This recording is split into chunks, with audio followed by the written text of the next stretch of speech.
Hey guys, this is Dr. Greg with Medical Muscle, and I'm going to share with you guys some huge tips on how to get through studying with step 1, step 2, some things that I did that I thought were really effective and will save you a lot of time and get you the score you want, okay? All right, so really simple.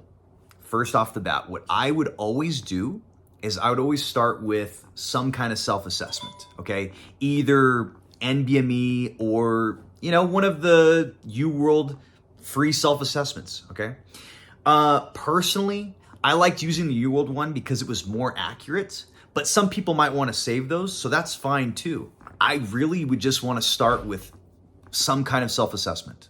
This way, I knew what I needed to focus on for the rest of the study period. Also, it gives you a baseline score to know where you started from and how many more points you could actually progress off of, right? You're gonna do better than your first assessment, okay? So it's a good gauge to know, how much you need to work, what you need to focus on, all that stuff, okay? Now, for actual dedicated study time, these are some huge hints that made my life a lot easier and more efficient, okay? So I always had a base number. For step 1, I started with a base of 80 questions, period. I'd always try to get 80 questions. I probably could have pushed it more, but because my self-assessment was good and step 1 is pass-fail, I had a base of 80. Some days I would do more, but I would always try to get at least 2 blocks of 40 questions, okay? For step 3, it's a lot more important. So my absolute base number of questions was 120, okay? And just to give you an idea of how long that'll take, each block of 40 questions on Uworld will probably take you about 1 hour, okay? Some people will knock them out much faster, but you got a 1 hour time limit. And reviewing each block could take you between 30 minutes, maybe less, maybe more, okay? So just think, if you do 3 blocks, that could take you about 4.5 hours to do all that studying, right? Now, here's something really important. Don't think that you're gonna just knock out 400 questions every single day, okay?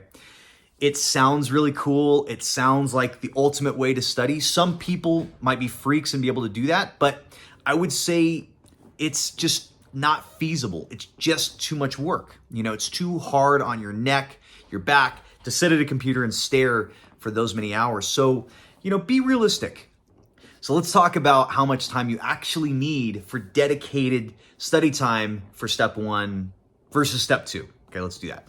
Step 1, we had a lot more time with SGU. We were done with our classes in May, and I think I took my exam in July. So I had a lot of time, okay? Step 2, I only had 4 weeks of dedicated study time. But what I've seen online is that you don't need a ton of time, okay? It's not necessary. The reason being, you do have to work pretty hard in a short period of time because you're trying to collect all this information, be efficient with it, okay? And then take the exam. You want to do this because if you have too many weeks of study time, you'll start forgetting stuff that you covered from the very beginning, okay? So you kind of have to cram a little bit. It's just the way it goes. But I'm telling you that you will have a better score if you can make it a little shorter. So what I've seen online is 4 to 6 weeks is like ideal. You don't need 8 weeks. Some people might, but I've just seen that people have better scores if it's a little shorter. Now, there might be some confounders in this information because better students need less time to study than poorer students, and poorer students may need more time and then not do as well. That might be all the case too. But personally for me, I feel like book the exam, stay with that schedule, and then don't reschedule, okay? That's a huge thing. Just commit that you're gonna take it when you said you were gonna take it. Okay, so how you're gonna go through these questions efficiently and effectively. This is something that I started doing in step 2. I wish I did it in step 1. It saved a ton of time and it made me a more productive studier. I would sleep in, 8:39. Didn't have an alarm. I would just wake up naturally. So I made sure I got enough sleep. That's number 1, right?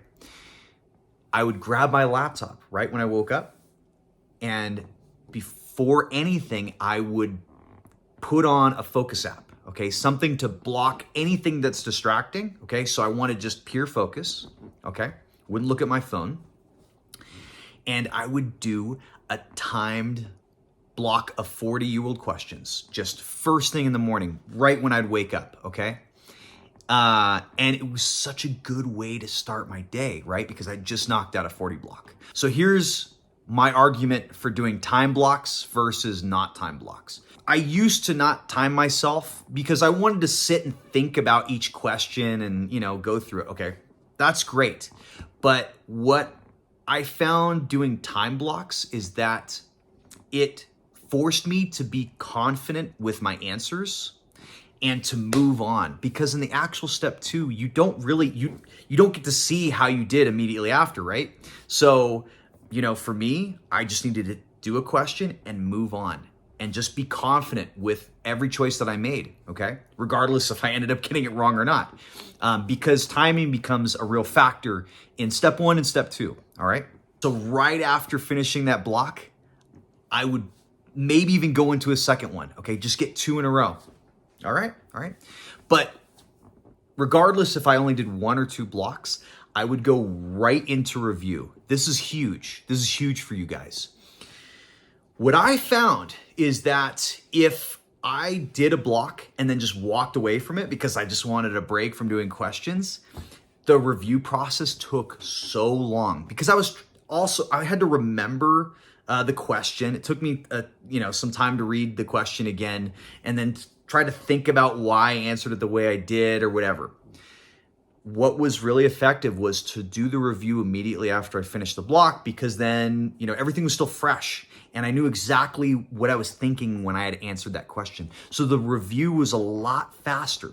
So just for example, like if I had walked away, had lunch, had breakfast, whatever, it would take me maybe up to an hour of review. Whereas if I did it immediately after, it was about 15 minutes or less, right? I could just blow through it. If I got something wrong and it was easy, I understood exactly why I got it wrong, it was just a misunderstanding, then it went a lot faster, right? Okay, so while I was going through my review, I had a note tab open on my laptop and I was just putting information in that I felt like I needed to cover a little bit more. I would maybe type a little bit of quick notes, just little things that I feel like it would be hard to memorize, like specific genes or things like that. And then it was also a list of topics that I needed to cover on my own with another resource, okay? So First Aid is a great resource. It's really quick. I really encourage you to get a PDF of this so you can just search the topic, review it quick, and then move on. You could also do something like Boards and Beyond or Pathoma, like a video resource. Those are really good, but I feel like those take a lot of time. I think it's just better just to do something quick. You could also just Google this stuff, just read up on it really quick and then move on. Now, your self-assessments. I did those every weekend for step 1. I did them every single weekend, every Saturday. And I would sit and do it timed and go through the whole thing in one shot. And then my goal was to do some kind of review, at least get through like half the exam, review half. For the same reason that I would review my Uworld question blocks immediately after, same thing with the self-assessments. It's to be faster, okay?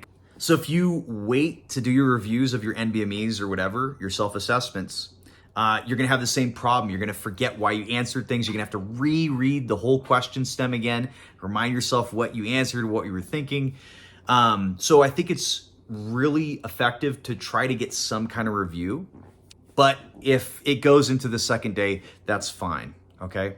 Now, because you have these self-assessments and the review of these self-assessments, you're really not gonna get that much Uworld questions in, right? So say if you're doing a self-assessment for that day, it's really long, it's really taxing, and it's not really realistic that you're gonna knock out like another 120,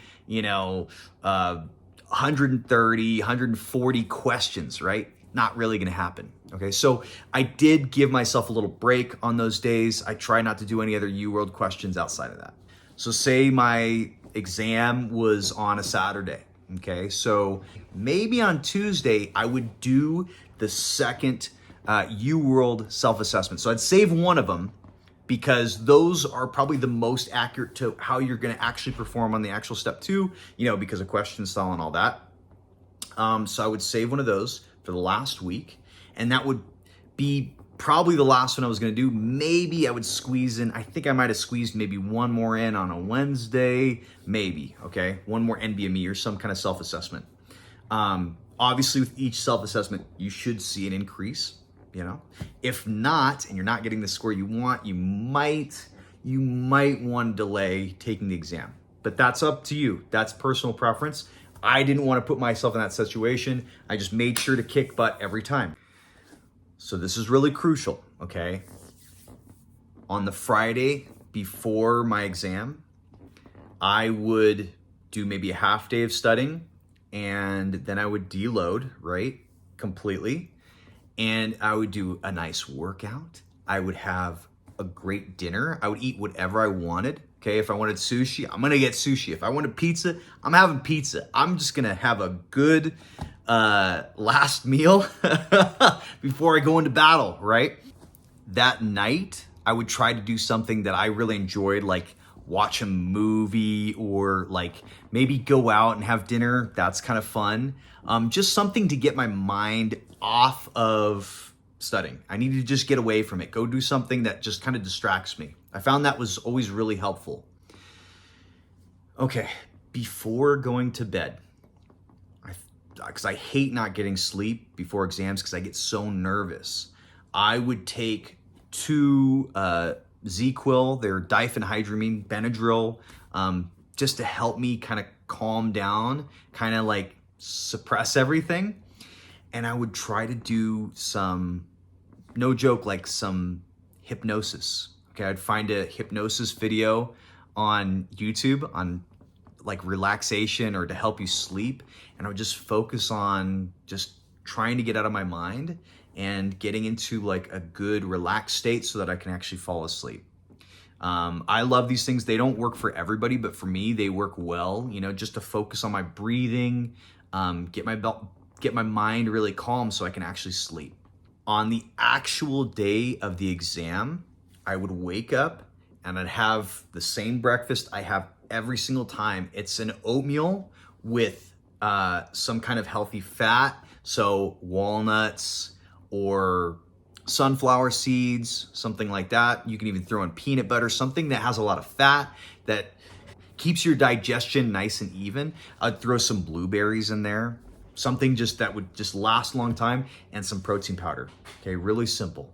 So here's the things I brought to the actual exam, the day of the exam. I'd buy these the day before, and these are my power pack that I've always done, and I find it very effective, okay? I would buy like some kind of wrap or sandwich, something really simple, right? With some chips, just something easy to eat because it's really stressful. You gotta eat kind of quick. I would always bring some kind of bar, like protein bars or something like that. Some fruit, some nuts. The fruit I'd bring would be like blueberries or blackberries, whatever you like. I would bring a few energy drinks. I would bring coffee. I would bring gum, and I brought candy. All right, I brought candy. Huge hint, okay? So how did I eat these things? How can you space them out so that you don't crash? Okay, so I'd have a nice solid breakfast in the morning. I wouldn't, and this is something I've always done, I don't drink any caffeine through the whole morning, okay? None, because I don't want to crash. So I get to the exam, I get there, I check in. So then after doing 2 or so blocks, maybe 1 or 2, I would take a break, and that's when I'd start drinking my coffee, okay? Because I was maybe feeling a little fatigued after those first 2 blocks, and I want to get like a little buzz with a little coffee, and I'd maybe eat some nuts or berries, right? Go use the bathroom, then get back into it. Do a few more blocks, then take my lunch, right? Whatever sandwich or wrap that I brought, my chips, something easy, okay? Then go back in. Then come out, then I would maybe start drinking my energy drink, okay? Because those things kind of have a short period where they work, all right? So I wanted to take them more toward the end of the exam to keep me awake. All right, and toward the very end, I started eating candy, okay? Like Snickers or something like that. Because at that point, you're just kind of in the last stretch. It's like doing a marathon or a triathlon or something. If you know what that's like, then you'll understand. If it's like doing a big race, you need this fast digesting glucose more toward the end to just push your body all the way through. You don't want to do it too early because you don't want your blood sugar to crash, but toward the end, you kind of pump things up, okay? Huge thing that I did throughout the entire exam was I chewed gum, okay? Mint gum, it just kept me awake and focused. That's something that I did that I always thought was really helpful. So, those are all my key points on step 1 or step 2. I think it's pretty much the same, except the importance of step 2 is a little bit more. They're both important, but you get a score for step 2. So it's important that you do very well. Those are all the things I did. You're going to be exhausted. They're both very long exams, and it's just really important that you pace yourself through the whole process. You pace yourself in the actual exam, and who knows, you may get a 270. I don't know. You guys, I wish you the best of luck going forward in your dedicated study time, and keep kicking butt.